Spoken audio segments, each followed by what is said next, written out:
Hi, I'm Father Mike Schmitz, and you're listening to the Bible in a Year podcast, where we encounter God's voice and live life through the lens of Scripture.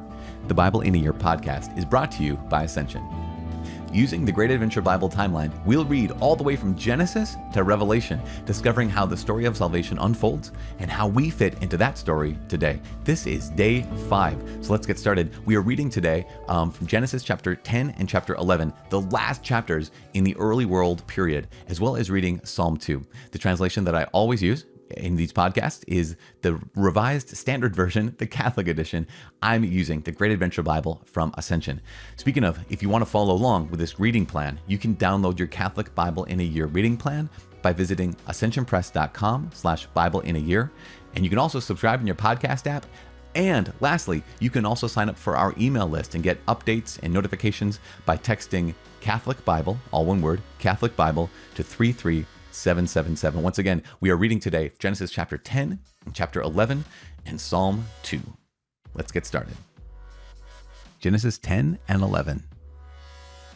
These are the generations of the sons of Noah, Shem, Ham, and Japheth. Sons were born to them after the flood.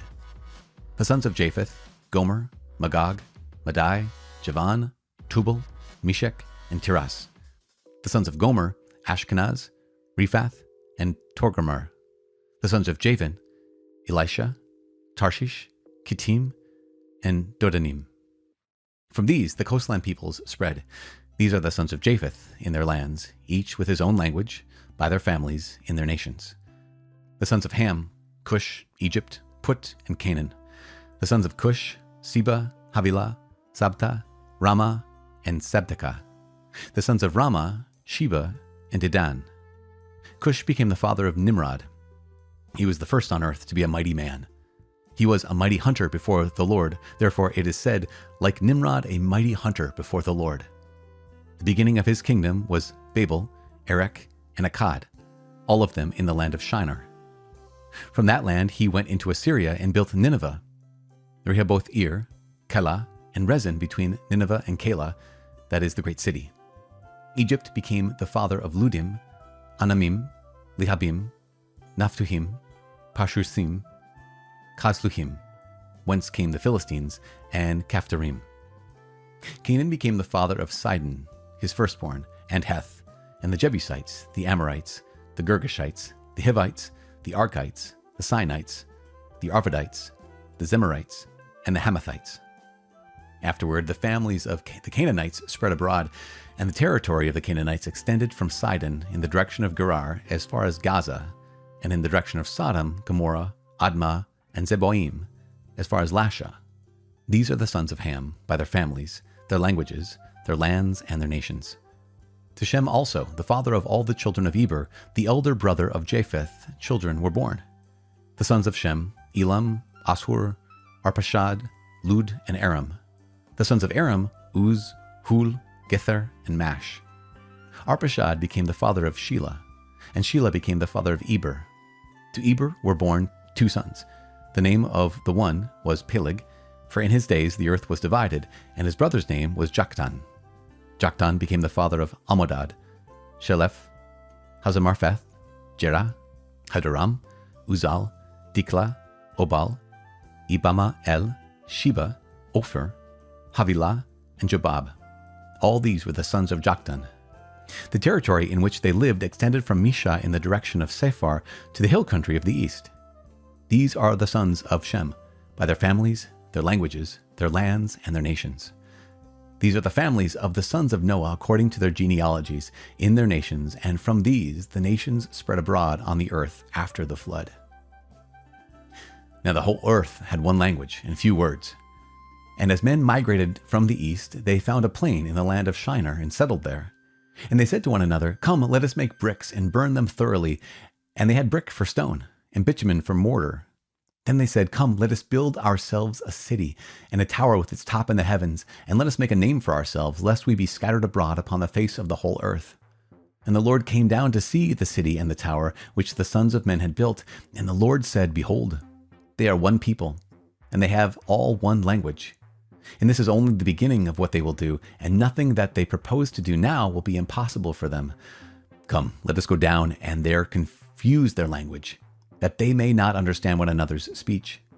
So the Lord scattered them abroad, and from there over the face of all the earth, and they left off building the city. Therefore its name was called Babel, because there the Lord confused the language of all the earth, and from there the Lord scattered them abroad over the face of all the earth. These are the descendants of Shem. When Shem was 100 years old, he became the father of Arpachshad 2 years after the flood. And Shem lived after the birth of Arpachshad 500 years, and had other sons and daughters. When Arpachshad had lived 35 years, he became the father of Shelah.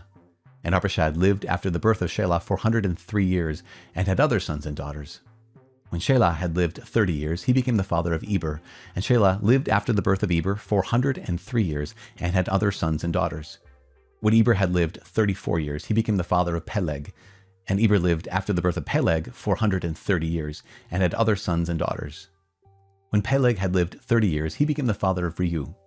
And Peleg lived after the birth of Reu 209 years, and had other sons and daughters. When Reu had lived 32 years, he became the father of Serug. And Reu lived after the birth of Serug 207 years, and had other sons and daughters. When Serug had lived 30 years, he became the father of Nahor. And Serug lived after the birth of Nahor 200 years, and had other sons and daughters. When Nahor had lived 29 years, he became the father of Terah. And Nahor lived after the birth of Terah 119 years, and had other sons and daughters. When Terah had lived 70 years, he became the father of Abram, Nahor, and Haran. Now these are the descendants of Terah. Terah was the father of Abram, Nahor, and Haran. And Haran was the father of Lot. Haran died before his father Terah in the land of his birth in Ur of the Chaldeans. And Abram and Nahor took wives. The name of Abram's wife was Sarai, and the name of Nahor's wife Milcah, the daughter of Haran, the father of Milcah and Iscah. Now Sarai was barren. She had no child. Terah took Abram his son, and Lot, the son of Haran, his grandson, and Sarai, his daughter-in-law, his son Abram's wife, and they went forth together from Ur of the Chaldeans to go into the land of Canaan. But when they came to Haran, they settled there. The days of Terah were 205 years, and Terah died in Haran. Psalm 2. God's promise to his anointed. Why do the nations conspire and the peoples plot in vain? The kings of the earth set themselves, and the rulers take counsel together against the Lord and his anointed, saying, Let us burst their bonds asunder, and cast their cords from us. He who sits in the heavens laughs, the Lord has them in derision. Then he will speak to them in his wrath, and terrify them in his fury, saying, I have set my king